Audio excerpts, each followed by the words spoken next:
David was born into a very poor family in a small African village. His father was a retired teacher, and his mother sold vegetables in the market. They didn't have much, but they valued education more than anything. David grew up with one dream: to become successful and make his family proud. He was brilliant in school. Even with worn-out uniforms and empty stomach, he topped every class. Teachers loved him. Classmates admired him.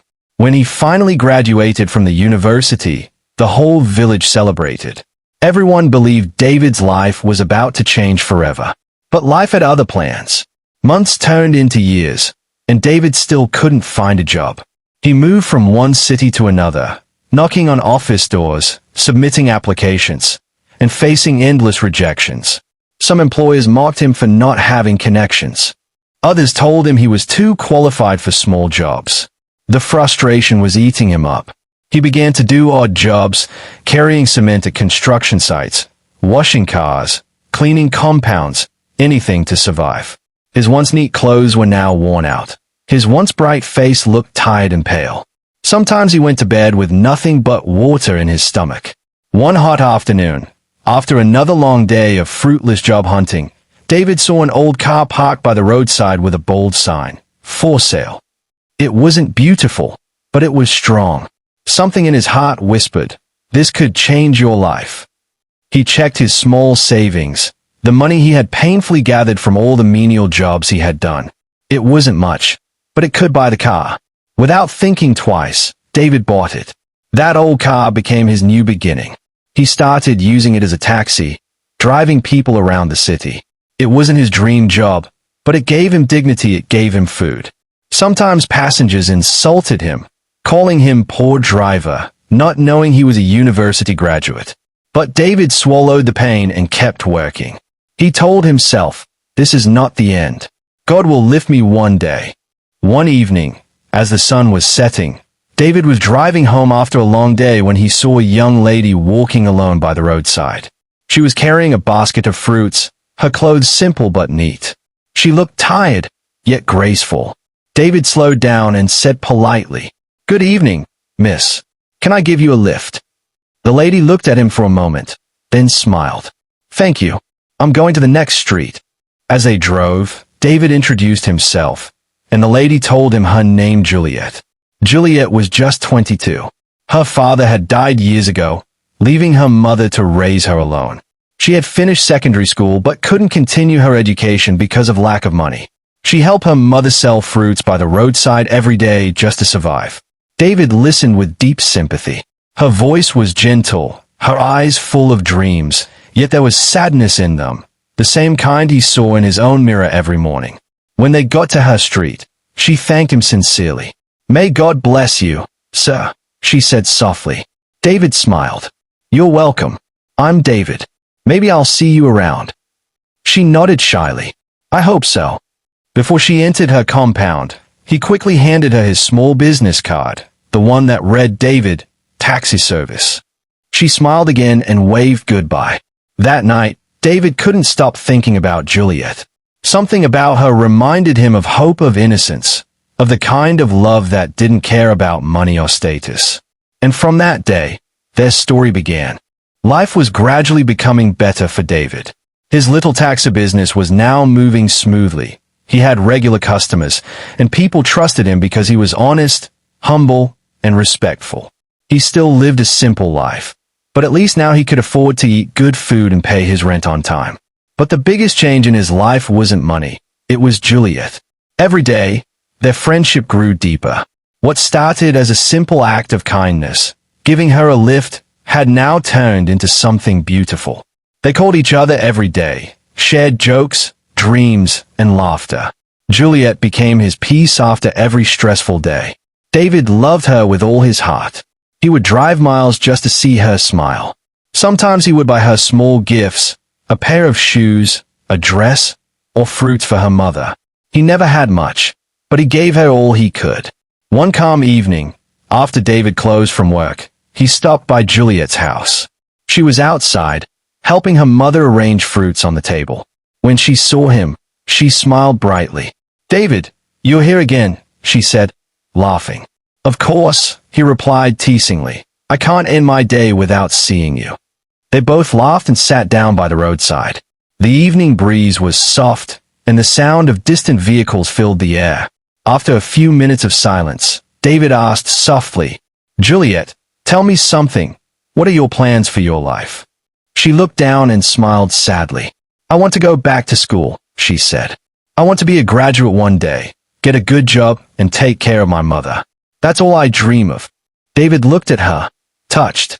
He saw sincerity in her eyes, the same hunger for success that once burned in him.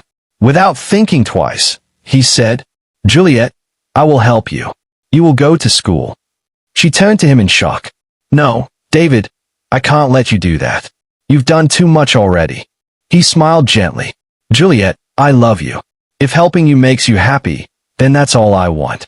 Tears filled her eyes. She didn't know what to say.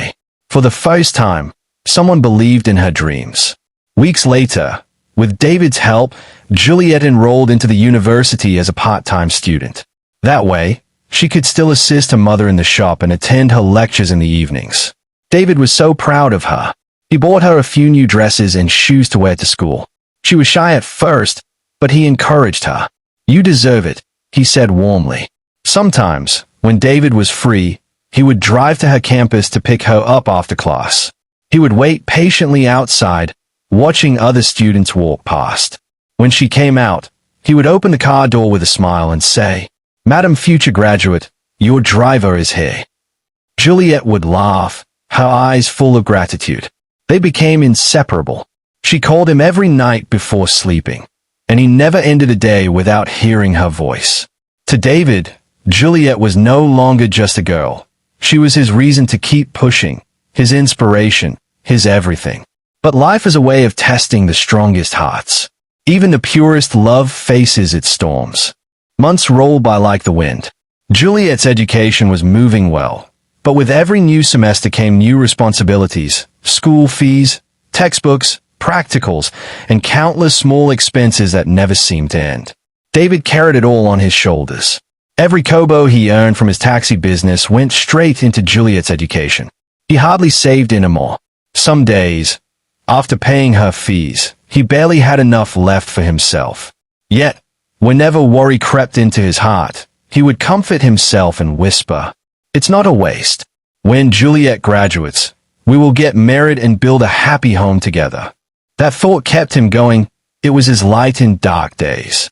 Even though life was hard, their love grew stronger. During weekends, Juliet would visit David's small apartment. It wasn't a fancy house, just a tiny one-room with a small bed, a fan that squeaked, and a table where David kept her pictures. But to Juliet, it felt like home. They would sit together, sharing food David managed to cook, talking about the future and laughing at silly jokes. Sometimes they would argue playfully about how many children they would have. Juliet would giggle and say, "2 is enough, 1 boy and 1 girl. I don't want to stress my figure." David would laugh loudly.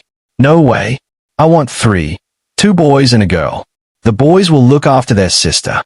They would both burst into laughter, teasing each other. Then Juliet would rest her head on his shoulder and whisper, "Whatever God gives us, as long as it's with you, I'll be happy." Those words always melted David's heart. He felt like the luckiest man alive. But behind the laughter, David was silently drowning in sacrifice. The taxi business was becoming tougher, fuel prices were rising, passengers were fewer, and his old car often broke down. Yet he never told Juliet. He didn't want her to worry. When she needed money for textbooks or practical fees, he would force a smile and say, "No problem, my love. I'll send it soon." Then he would go out and drive long hours into the night, just to make enough for her needs. Sometimes he skipped meals to save a little more. His friends mocked him, saying, "David, this girl go chop your future finish." But he ignored them. Love had blinded him, or maybe it had purified him. He believed that Juliet's success was their success. That one day, she would wear her graduation gown, he would stand beside her, and they would smile at how far they had come. He had no idea that life was quietly writing a different script. Juliet's new life at the university was beginning to change her. At first, she was the same humble girl David fell in love with, grateful, caring, and always calling him every night before bed. But as time went on, things started to shift. New friends came into her life. Some were from rich homes, driving flashy cars, carrying expensive phones, and dressing in the latest fashions. They laughed at Juliet for dating a taxi driver. "Juliet, how can a beautiful girl like you be with a poor man?" one of them mocked. "Men like that will only drag you backward. You deserve better." At first, Juliet defended David. She would say, "David is not poor. He's just struggling for now. He's hardworking and he loves me." But their words began to sink deeper than she realized. Slowly, her mind started to change. David noticed the difference. She no longer called as often. Sometimes she would ignore his calls, then later say, "Sorry, I was busy with lectures." When he visited her campus, she no longer ran to hug him like before. Instead, she acted shy, almost uncomfortable, as if she didn't want to be seen with him. One evening, as he parked outside her school, she walked out with some friends. They laughed loudly and barely noticed him. When she saw David, she quickly told her friends, "Let me meet my uncle," then rushed to him nervously. David smiled weakly, pretending he didn't notice the lie. But deep down, his heart broke. That night, he couldn't sleep. He kept replaying the moment in his mind. "Uncle," he whispered to himself, "is that what I've become?" Still, he didn't complain. He loved her too much to fight her. A few weekends later, he wanted her to feel special, just like old times. She came in with a tired face, holding her phone more than she looked at him. He tried to talk, to make her laugh, but her replies were short. When he asked, "Juliet, are you okay? Have I done something wrong?" She smiled faintly and said, "No, I'm just stressed with school." He believed her, though his heart knew something was changing. Later that night, they sat outside, watching the moon. David took her hand gently and said, "Juliet, I know things are tough now, but one day, we'll laugh about all this. After you graduate, we'll get married, build a home, and travel. I'll make sure you lack nothing." She smiled faintly but didn't reply. Instead, she leaned on his shoulder and whispered, "Let's see what the future holds." To David, it sounded like hope. But to Juliet, it was the beginning of goodbye. Years passed quickly, and Juliet was now in her final year at the university. She had matured, her voice softer, her dressing finer, her confidence higher. She was already working on her final project and counting down to graduation day. David was the happiest man alive. To him, all his sacrifices were finally worth it. He could almost see the future he had always dreamed of, a beautiful wedding, a happy home, and Juliet by his side forever. He often said to himself, "At least now, I can rest. After her graduation, life will be easier. We'll finally start our own family." But deep down, things were no longer the same. Juliet had changed so much. The calls were fewer, the visits shorter, the love colder. Whenever David complained, she always blamed it on academic stress and project work. "David, you don't understand how hard this project is," she would say with a fake smile. "Once I'm done, everything will go back to normal." And David, blinded by love, always believed her. One afternoon on campus, fate introduced Juliet to John, a young, wealthy man from a powerful family. He drove a sleek car, spoke with confidence, and had money to spend without blinking. Juliet was at first shy around him, but John knew how to win hearts. He started small, giving her rides after lectures, paying for her textbooks, buying her lunch, and sometimes slipping envelopes of cash into her hand for upkeep. Her friends noticed and smiled knowingly. "Juliet, forget that taxi driver," one said. "See your level now. This is the kind of man you deserve." At first, she felt guilty, but as the days went by, John's charm and wealth began to overshadow David's quiet sacrifices. He was everything David wasn't: rich, stylish, and free from struggle. Soon, Juliet gave in. She began dating John. Months later, John decided to take things further. He drove down to Juliet's house one weekend, carrying bags of gifts, expensive wrappers, food items, and a thick envelope filled with cash. Juliet's mother was shocked. "My daughter, who is this fine young man?" she asked excitedly. John smiled politely. "Good afternoon, Ma. I'm John. I love your daughter and I wish to marry her after her graduation." Juliet's mother almost screamed in joy. She thanked God repeatedly. A rich man wanted her daughter. It was every mother's dream. Without asking too many questions, she accepted John's proposal. From that day, she treated him like family. Everything was set in motion. The secret engagement, the wedding plans, the future, all happening behind David's back. David, unaware of the betrayal, continued to play his role faithfully. He still called, still visited, and still gave him money even when he didn't have much. Every weekend, Juliet would visit him like before, pretending everything was fine. She would laugh at his jokes, eat his food, and even tell him, "Don't worry, David. Soon, we'll be happy together forever." David would smile, hold her hand, and thank God for giving him such a wonderful woman, not knowing she had already chosen another man. Juliet was living a double life, one filled with pretense and lies. And David, poor David, was still dreaming of a future that was never going to happen. The long years of sacrifice finally paid off. Juliet had graduated from the university, the very dream that once seemed impossible. She wore her graduation gown with pride, smiling for the cameras, surrounded by friends, lecturers, and family. Everyone cheered and celebrated her success. But one person was happier than anyone else, David. When he heard the news, he couldn't hold back his tears. He sat on his small bed, looked up, and whispered, "Thank you, God. All the sleepless nights, all the hunger, all the struggle, it was worth it." He sent her gifts, a wristwatch, a congratulatory card, and some money for celebration. Then he called her. "Juliet, I'm so proud of you," he said, his voice shaking with joy. "Thank you, David," she replied softly. "I couldn't have done it without you." David smiled deeply. His heart was at peace. He believed the next step was clear: marriage. The woman he had sacrificed everything for would soon become his wife. A few days later, David dressed neatly in his best shirt and trousers and went to see Juliet's mother.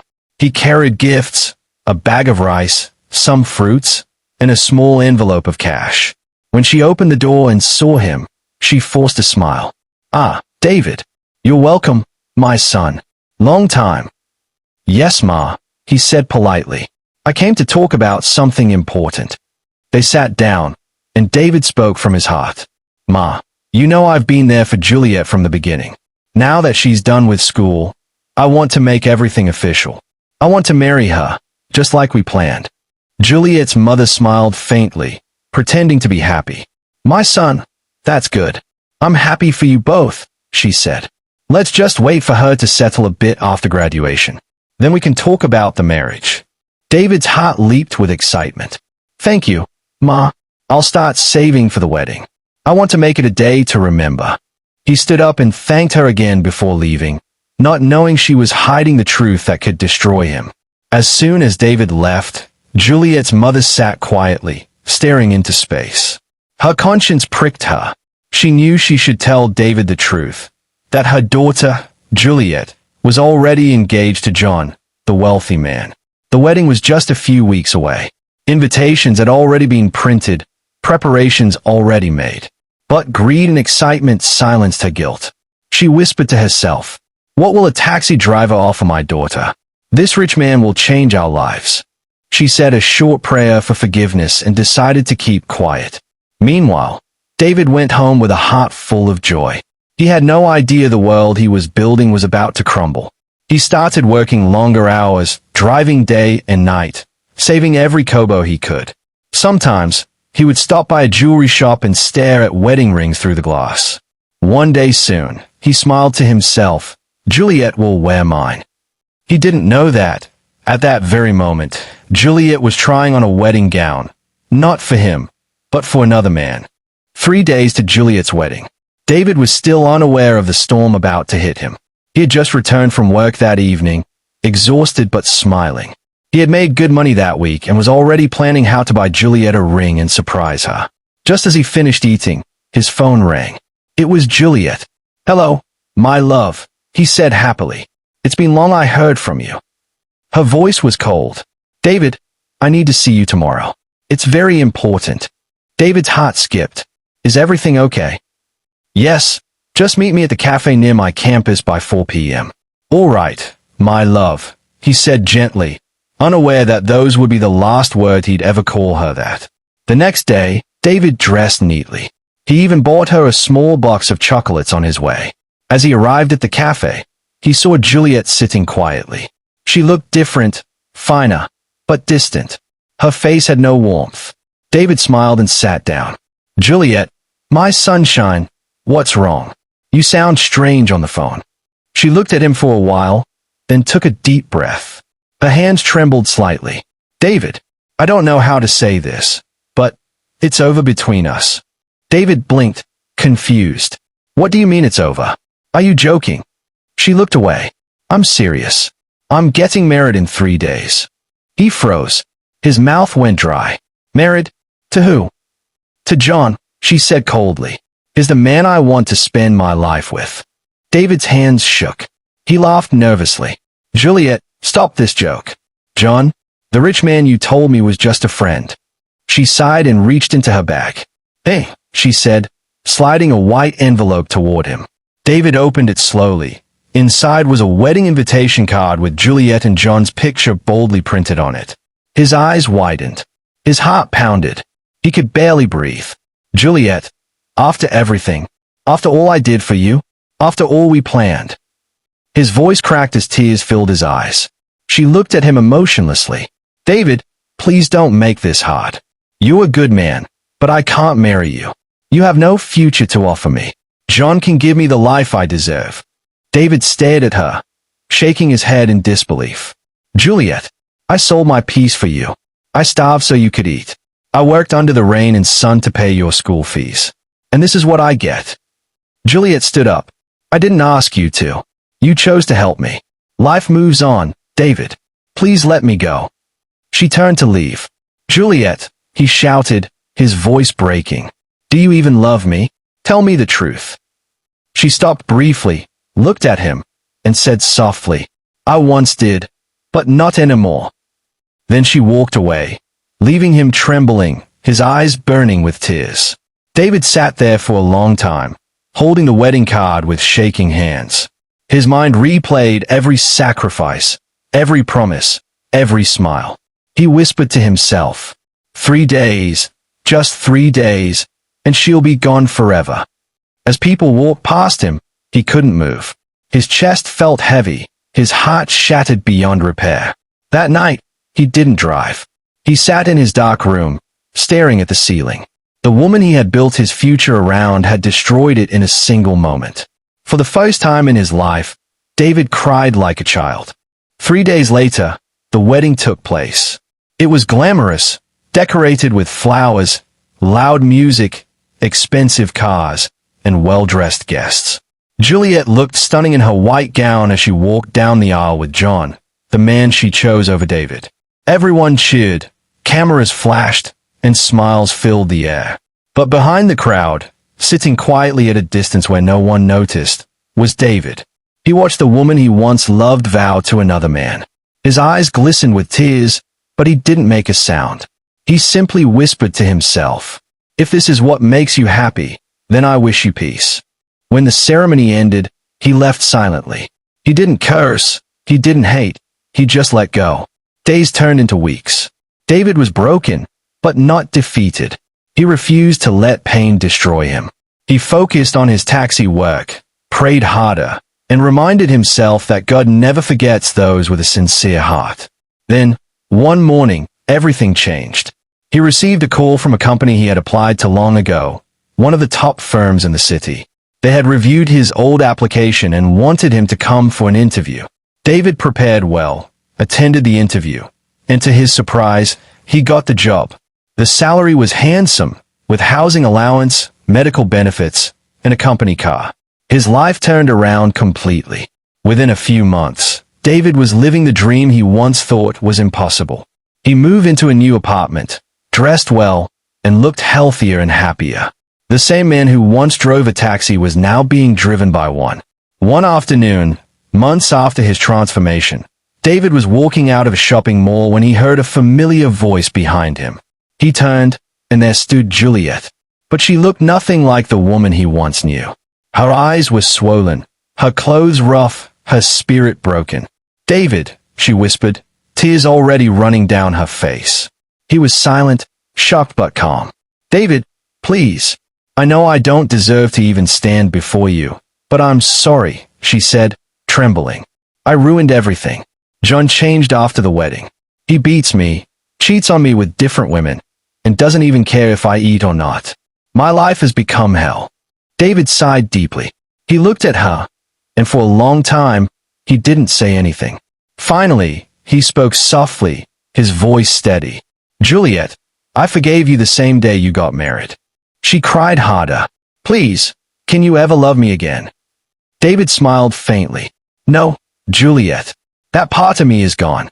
But I wish you peace. I truly do." Then he turned and walked away slowly, leaving her standing there, broken, weeping, and filled with regret. As David drove away, the wind brushed against his face, and he smiled for the first time in a long while. He had learned one of life's hardest lessons, that sometimes heartbreak is not a punishment, but a redirection.